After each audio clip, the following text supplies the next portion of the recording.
তন্ত্রমন্ত্র আর ঝাড়ফুঁকের মাধ্যমে মানুষের জটিল সব সমস্যার সমাধান করেন পীর বাবা। বিশেষ করে নারীদের সমস্যার সমাধানে নিজেকে সিদ্ধহস্ত দাবি করতেন ৬৫ বছর বয়সী পীর বাবা খ্যাত শাহজাহান আলী ফকির। এর মধ্য দিয়ে তার অসৎ উদ্দেশ্য আর ভণ্ডামি নিয়ে এলাকায় কানাঘুষাও ছিল।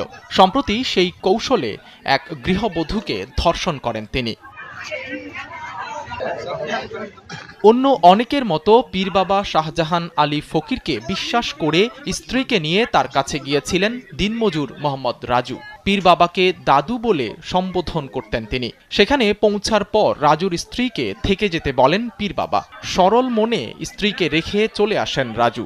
এই সুযোগেই ওই গৃহবধূকে ধর্ষণ করেন শাহজাহান আলী ফকির। স্যান্ডেলিনা সো, রূপচর্চায় আভিজাত্য। ধর্ষিত হলেও মান সম্মানের ভয়ে প্রথম